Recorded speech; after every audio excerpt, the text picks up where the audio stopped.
Okay, we're playing the 3k guaranteed rebuy on Ladbrokes on the afternoon. I'm unlikely to be disturbed, so I thought why not keep my eye in and produce a little wilt. All the merrier, of course, if we happen to reach a final table, so it could be fun. We started with 211 players, we're down to 106 players, we're currently lying 30th. Average stack is 8,700 and we have 10,400. I don't really know what's going on at the table at the moment because I haven't been watching, but I'll try and take some notes now as we go through. I'm going to bet here. This is what we call a donk bet. It looks like we've got the jack, and anyone with something like ace jack, jack queen might actually come over the top and lob it all in on us. The chances of us actually having the 3 were slim, but nobody decided to do it. That would probably actually work better when you're heads up rather than with 4 players in the pot. Jack 8 on the button is obviously good enough for a raise, so raise we will. We've got one folder. Now Boulafar might play back because I raised earlier. He might think I'm at it all the time. So let's see what happens, and I will be at it all the time. I'll be raising every button, every cut off with almost every hand. Same hand, we'll do the same again. We've got to be a bit careful because Mr. Pronto's got a big stack. This guy's got in before me, so we let it go. It's clearly a good fold. I would imagine we've got 2 monster hands here. Yeah, ace king against aces.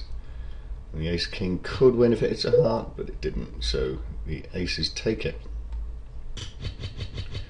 I would certainly be playing exactly the same way that Jacko did there, and it was a very nice hand. So we raise it up to 375 with Jack 9 of clubs. We won't be going any further if we're played back at, but it's a hand with lots of deception. If we do happen to hit something very pretty on the flop, it's unlikely they're going to be putting me on a Jack 9, but whether I hit it or not, I'm likely to make a continuation bet. Now the idea here is to make this so small that it looks like I want to be re-raised, but the risk there is that he'll also call, and now he's done that with the flush draw on board. If he's not scared, we up the stakes a bit and make it look like we're concerned about that flush draw when we've actually got the flush draw. So if he's got a 7, then he's got a 7, but I doubt very much if he has. With 2 clubs on the board, he's not likely to check it. Now he says in the chat box, so that means he's going to fold. So off you go, son. Fold. Now he's taken this amount of time, you can guarantee he's folded. So he's folded and we win with the Jack 9, and we've just increased the stack by I don't know, whatever, with an absolute load of tripe. So those are the sort of moves I'm going to be trying to make in probably only in the next 10 minutes if I get caught out, but he says in the chat box next time, sure. So I type in ace ace, and Ram has decided just to limp in. I could raise here, but I'll be out of position and he could be trapping. My notes say that he trapped earlier with a flush and he will not fold, so it's unlikely he's going to fold, and we'll play the rest out of position with queen 10, which is not a good idea. So if we can limp in and see, now that's a fairly good flop if the board hadn't paired, so we'll try and get a cheap turn card or river card, whichever way it comes, and if we hit the straight then we'll get them in.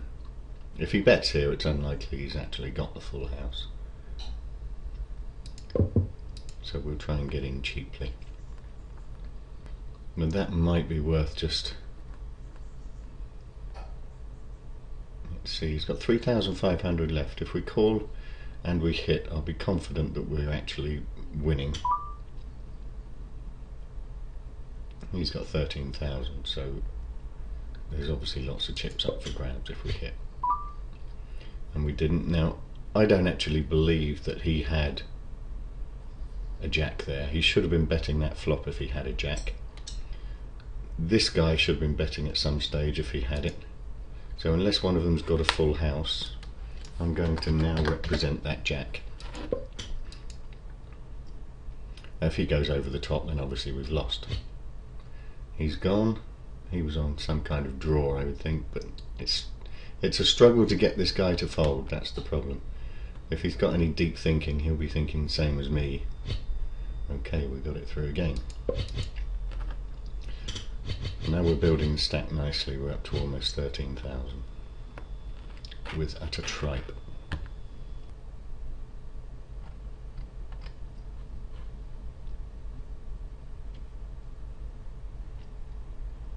King 4. Jesus wept. Oh, that's just so sick. The guy's raised pre-flop. He's called with King 4. The flop has come down 2 King Ace. Ace King 2. Let me just play this hand. Make it look like a steal. He's come down 2 King Ace. He's been re-raised all in and decided that King 4 was good enough.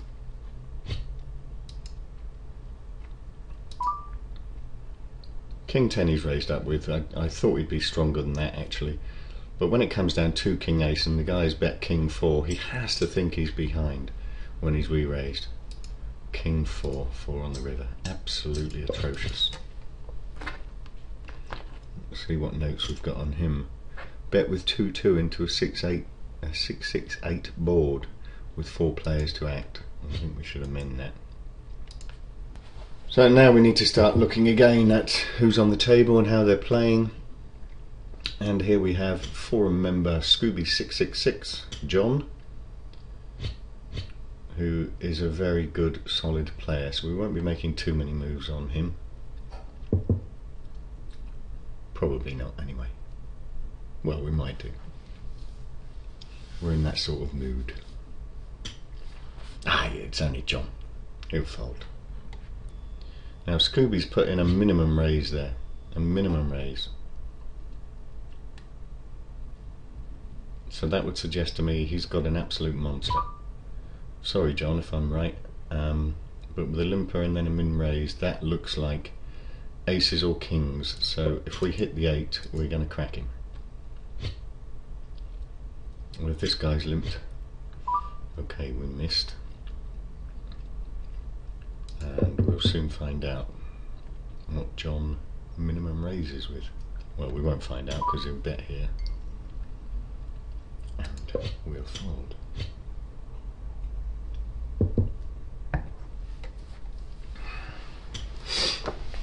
Now I think Las Vagona has obviously got a queen.